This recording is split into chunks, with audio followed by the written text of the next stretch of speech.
Welcome to our channel కుటుంబ కథా చిత్రం. ఇవాళ నేను మాట్లాడబోయే టాపిక్ ఏంటంటే, ఈ మధ్యకాలంలో ఈ ఇమిగ్రేషన్ గురించి చాలా కంట్రీస్‌లో నుంచి ఇండియన్స్ వెనక్కి వచ్చేస్తున్నారు. ఇండియన్స్ వెనక్కి వచ్చేయాల్సిన పరిస్థితులు వస్తున్నాయి అన్న టాపిక్ వస్తుంది కదా!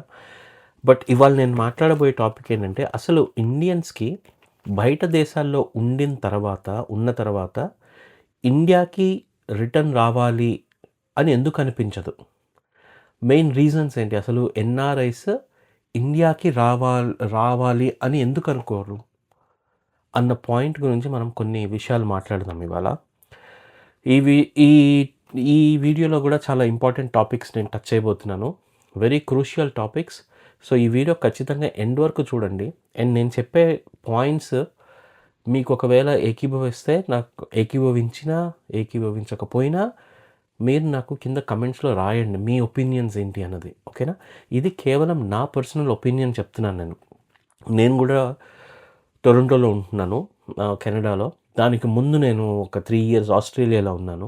దానికి ముందు నేను జర్మనీలో గూడా చాలా short period of time work చేశాను. సో, నేను ఈ 3 రీజియన్స్‌లో 3 కంట్రీస్‌లో వర్క్ చేసిన ఎక్స్‌పీరియన్స్ తోటి నేను కొన్ని పాయింట్స్ చెప్పాలనుకుంటున్నాను. మీకు నేను చెప్పే పాయింట్స్ మీకు ఏదైనా నచ్చకపోతే, నచ్చినా నచ్చకపోయినా కింద కమెంట్స్‌లో మీ ఒపీనియన్స్ నాకు షేర్ చేయండి. ఓకేనా? సో, ఫస్ట్ ఆఫ్ ఆల్ అసలు మనము ఇండియన్స్ బయటికి ఎందుకెళ్తారు ఏంటి అన్నది ఈ టాపిక్ గురించి నేను ఆల్రెడీ కొన్ని వీడియోస్‌లో నేను మాట్లాడాను. ఓకేనా?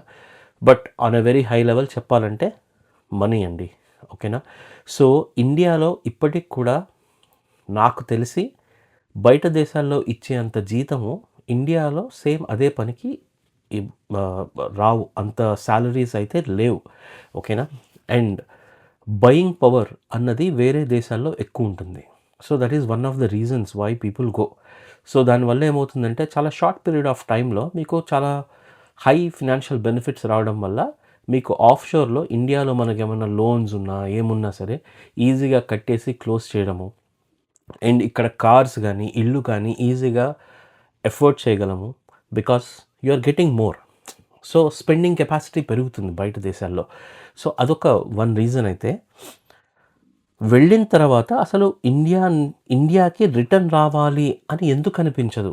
ఎందుకు ఎన్ఆర్ఐస్ వేరే దేశాల్లో ఒకసారి అలవాటు పడిన తర్వాత మళ్ళీ ఇండియాకి రావాలంటే ఆలోచిస్తారు.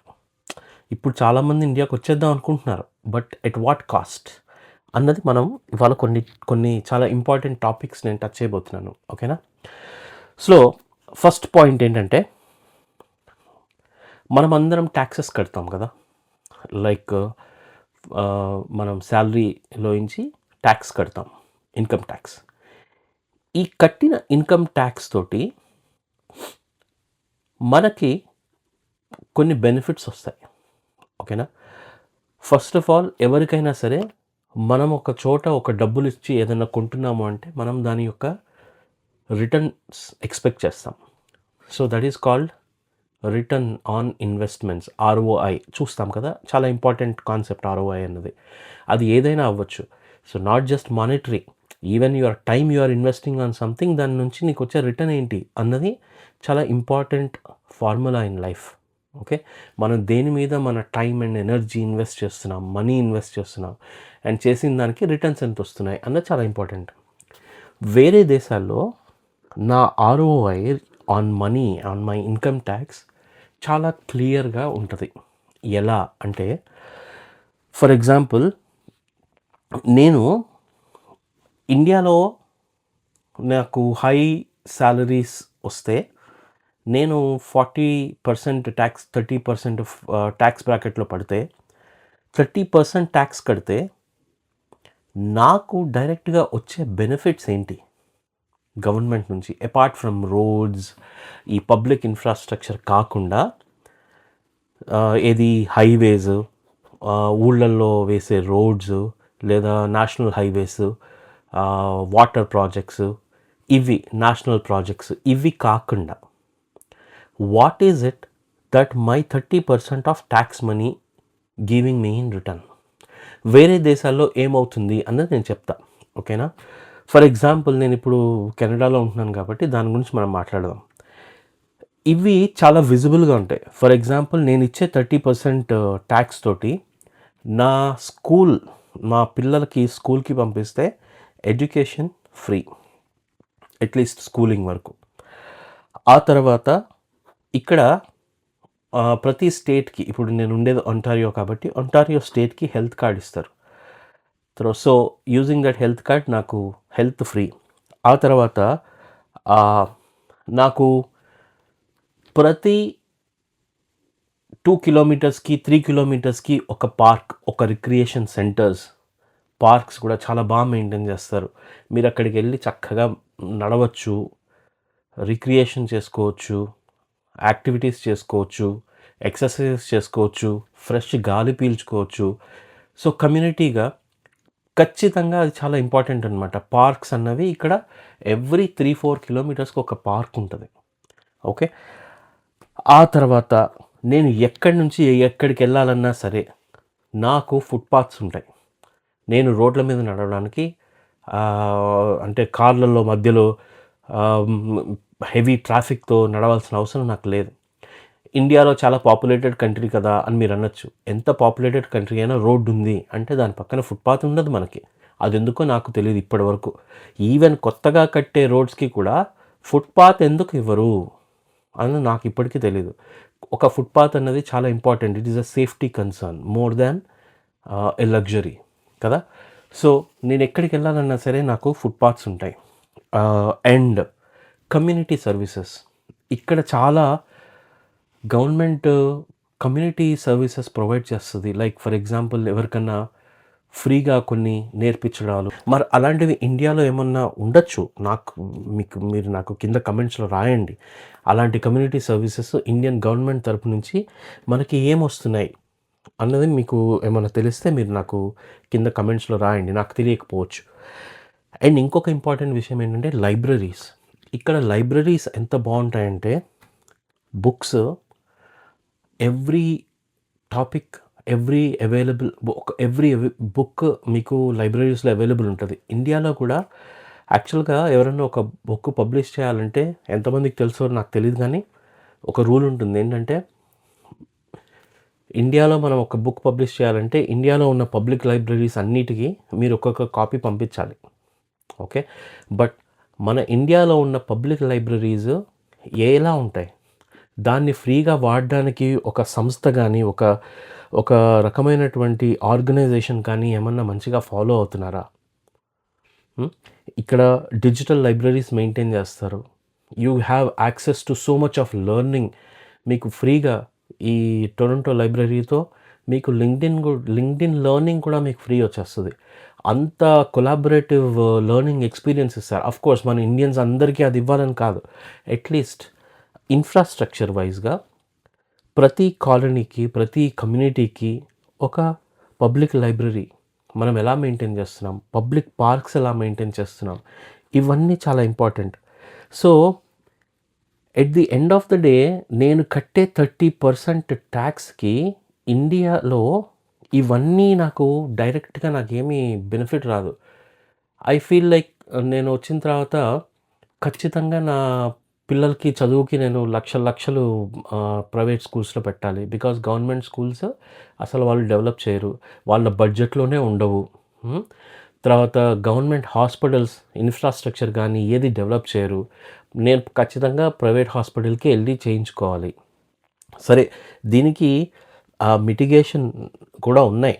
దాని గురించి మనం మళ్ళీ మాట్లాడదాం, ఎలా చేయొచ్చు. ఒకవేళ ఎన్ఆర్ఐ ఇండియాకి రిటర్న్ అవ్వాలి అనుకుంటే ఏమేం ప్లాన్ చేసుకుంటే ఇక్కడ బతికినట్టు ఇండియాలో కూడా బతకచ్చు అన్న కూడా ఆప్షన్స్ ఉన్నాయి. దాని గురించి నేను సపరేట్గా మాట్లాడతా. I'm not saying India is bad country అని కాదు, కానీ నేను నార్మల్గా జనరల్గా ఎన్ఆర్ఐస్ ఇక్కడ ఇలాంటి వాటన్నిటికీ అలవాటు పడిపోయి సడన్గా ఇండియా వచ్చి 30% ట్యాక్స్ కడుతూ నా డబ్బులన్నీ కేవలం ఫ్రీ పథకాలు నాకందో మళ్ళీ రుణమాఫీలకి వీటికే అయిపోతుంది. కానీ నా ట్యాక్స్ మనీ నాకు డైరెక్ట్గా బెనిఫిట్స్ ఏమొస్తున్నాయి, what is my return of investment on my tax money, right? National country build చేయడానికి ఇన్ఫ్రాస్ట్రక్చర్కి వాటికి కడుతున్నాం, that is okay, I'm fine. Apart from that నాకు నా పిల్లలకి కానీ నా ఫ్యామిలీకి కానీ డైరెక్ట్ బెనిఫిట్స్ ఏమొస్తున్నాయి గవర్నమెంట్ తరపు నుంచి? సో ఇది ఒక చాలా పెద్ద క్వశ్చన్ మార్క్. నాకు ఇప్పటికీ అర్థం కాదు. మనం చాలా ధర్నాలు చేస్తాము, అన్నిటికీ చేస్తాం, కానీ ఈ ఇన్కమ్ ట్యాక్స్ గురించి ఎందుకు మనము చెయ్యం? ఇక్కడ నేను ఆస్ట్రేలియాలో ఉన్నప్పుడు ప్రతి చోట ఎవ్రీ ఇయర్ నాకు ఒక లెటర్ వచ్చేది ఇన్కమ్ ట్యాక్స్ డిపార్ట్మెంట్ నుంచి. మీరు కట్టిన మనీ, నేను కట్టిన ఇన్కమ్ ట్యాక్స్ మనీ ఏ ఏ ప్రాజెక్ట్స్కి ఎంత వెళ్ళింది అన్నది డీటెయిల్గా పంపించేవాళ్ళు. అండ్ మన ఇండియాలో కూడా ఆ రైట్ ఉంది. You have that right to ask. Okay, right of information act కింద మీరు తెలుసుకోవచ్చు, కానీ అది ఎవరు అడగరు, ఎవరు పట్టించుకోరు, ఏమి చేయరు. సో ఇది ఒక ఇంపార్టెంట్ పాయింట్ నాకు అనిపిస్తుంది. అండ్ ఇంకొకటి, ఇండియాలో బయింగ్ పవర్ అని చెప్పాను కదా. సో దీన్ని ఎలా చెప్పాలంటే, I need government stricter labour laws తీసుకొచ్చి మినిమం వేజెస్ని, మ్యాక్సిమం వేజెస్ని చాలా స్ట్రిక్ట్గా మానిటర్ చేయాలి. ఒక మినిమం వేజ్ సెట్ చేసేయాలి. అదే బీటెక్ అయిపోయిన తర్వాత వాడికి ఇచ్చే జీతము ఇంటర్న్స్ అని చెప్పేసి వాడిని ఎక్స్ప్లాయిట్ చేసే విధానము కార్పొరేట్స్ 8,000 పర్ మంత్. కొంతమంది అయితే ఇంటర్న్ అని చెప్పేసి ఫ్రీగా చేయించుకొని 3 నెలలకి నువ్వు ఇంకా సరిగా చేయట్లేదు, so we don't want you అని చెప్పి తీసేస్తున్నారు. ఇవి రియాలిటీ ఇండియాలో. Okay, and 8,000 rupees, 5,000 rupees, 8,000 rupees salaries entry లెవెల్లో ఏం సరిపోతాయండి? సో మన లేబర్ లాస్ కూడా స్ట్రిక్ట్గా చెప్పాలి. మినిమం వేజెస్ ఇండస్ట్రీకి, ఈ ఇండస్ట్రీలో మినిమం వేజ్ ఇంత. అప్పుడు ఏమవుతుందంటే సొసైటీలో అందరూ ఒక లెవెల్లో ఉంటారు. అప్పుడు ఒక బ్యాలెన్స్ వస్తుంది.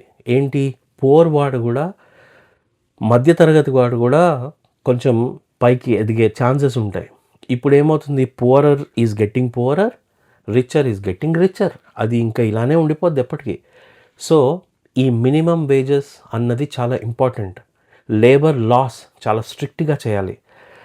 అండ్ వర్క్ కల్చర్, ఇండియాలో వర్క్ కల్చరు చాలా అంటే అంత ఓపెన్గా ఉండదు. ఇక్కడ బయట ఉన్న work culture is entirely different from Indian work culture. నేను దాని గురించి సపరేట్గా మనం మాట్లాడుకోవచ్చులే, కానీ నేను జస్ట్ వెరీ హై లెవెల్లో నేను చెప్తున్నా ఈ పాయింట్స్ అనమాట. ఈ పాయింట్స్ని బేస్ చేసుకొని చాలామంది ఇండియాకి రిటర్న్ రావడానికి ఆలోచిస్తారు.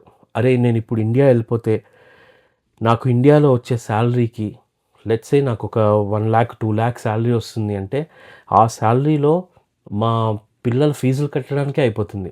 మళ్ళీ ఆ ఫీజులతోటి అయిపోతుందా? కాదు, వాళ్ళు చాలా రకాలుగా మన దగ్గర నుంచి డబ్బులు తీసుకుంటారు. ఈవెన్ యాన్యువల్ డే సెలబ్రేషన్ చేయడానికి కూడా వాళ్ళు మనం కట్టిన ఫీజు నుంచి తీసుకోరు. అలా ఉన్నాయి మన స్కూల్స్ కానీ, మన ప్రైవేట్ స్కూల్స్ పద్ధతులు కానీ, ఇవి కానీ. Same thing with hospitals. నీకు గినక ప్రైవేట్ ఇన్సూరెన్స్ లేకపోతే చచ్చావే. సో ఇలాంటివి government should work towards these things. ఇవి చేస్తే నన్ను నమ్మండి, ఎవ్వడు కూడా వేరే దేశానికి వెళ్ళడానికి ఇష్టపడ్డు. మన భారతదేశంలోనే ఉంటాడు, మన భారతదేశంలోనే అన్నీ చేసుకుంటాడు. He will come and do his services. Give him the minimum guarantee. నీకు మినిమం, నీ ఇంత స్కిల్ ఉంది కాబట్టి మినిమం ఈ శాలరీ నీ కంపెనీ వాళ్ళు ఇవ్వాల్సిందే. ఇప్పుడు ఈవెన్ ట్రంప్ కూడా మన H1B వీసాస్ గురించి మాట్లాడితే అంత ఫీజు ఎందుకు పెట్టాడంటారు? బికాస్ లోవర్ ఇన్కమ్ వాళ్ళని they don't want to encourage. Cheap labour encourage చేయట్లేదు. సో మనకి స్కిల్ ఉంది కాబట్టి హై స్కిల్డ్ పీపులే రావాలి అన్న దీంతో ఉంటున్నారు. సో అదే హై స్కిల్ ఇండియాలోనే ఉండాలి అంటే నువ్వు అదే హై స్కిల్ నువ్వు ఇండియాలోనే పే చేయి.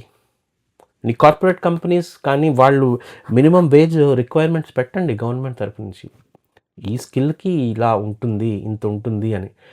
అసలు అలాంటి లేబర్ లాస్ కానీ, అలాంటి స్ట్రిక్టర్ ఇవి కానీ లేవు. అండ్ అదొక టార్చర్ పిల్లలకైతే. నేను చూస్తాను కదా, ఇంజనీరింగ్ అయిపోయిన పిల్లలకి వాళ్ళని పెట్టే టార్చరు. చిన్న చిన్న కంపెనీస్, కార్పొరేట్ కంపెనీస్, చిన్నగా అప్పుడిప్పుడే స్టార్ట్ చేసే స్టార్టప్ కంపెనీస్ కూడా నువ్వు కాంట్రాక్ట్ రాయాలి, లేకపోతే నీ సర్టిఫికెట్స్ పెట్టేసుకుంటాం, ఇలాంటివన్నీ చేస్తారు. These are all illegal. ఇవన్నీ మెంటల్ టార్చర్ పెట్టడానికి తప్ప ఎందుకు పనికిరావు. వేరే దేశాల్లో మీకు ఇలాంటివి ఉండవు. చాలా ప్లెయిన్గా, ట్రాన్స్పరెంట్గా అకార్డింగ్ టు ద లా వెళ్ళిపోతారు. అండ్ మినిమం వేజ్ అంటే మినిమం వేజ్ ఇస్తారు ఖచ్చితంగా. సో అందుకని సొసైటీలో ఆ ఇన్కమ్ వ్యత్యాసం అన్నది చాలా తక్కువ. సో అందుకని ఇక్కడ ఒక ప్లంబర్కైనా, ఒక కాఫీ షాప్లో పనిచేసేవాడికైనా, పెట్రోల్ బంక్లో పనిచేసేవాడు ఎవరికైనా సరే ఒక రెస్పెక్ట్ ఉంటుంది, irrespective of that what job he is doing. అంత జడ్జ్మెంటల్గా ఉండదు ఈ సొసైటీ ఇక్కడ.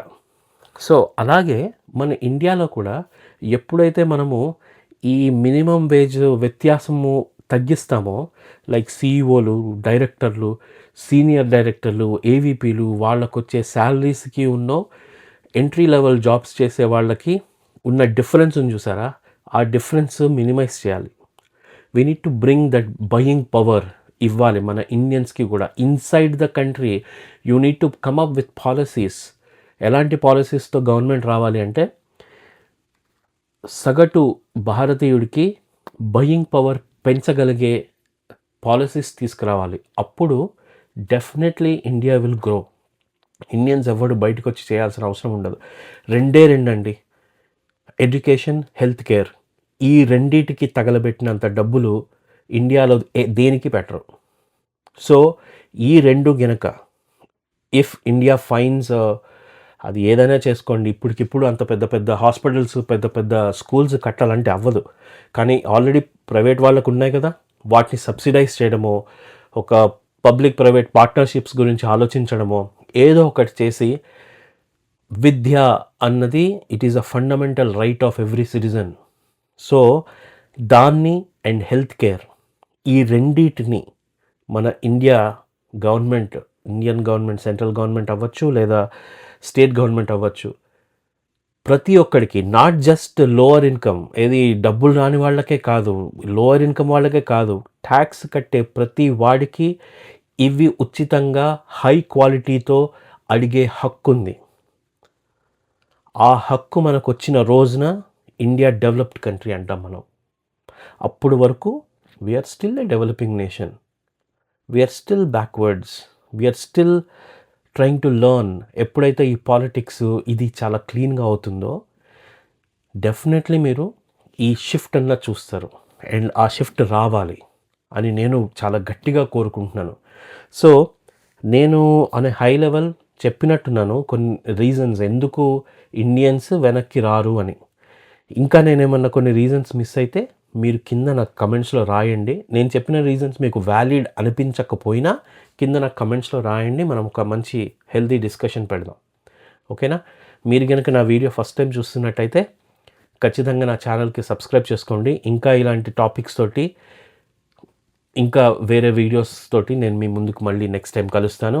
అప్పటి వరకు tata, take care, bye bye, take care of your family and be healthy, be happy. Bye.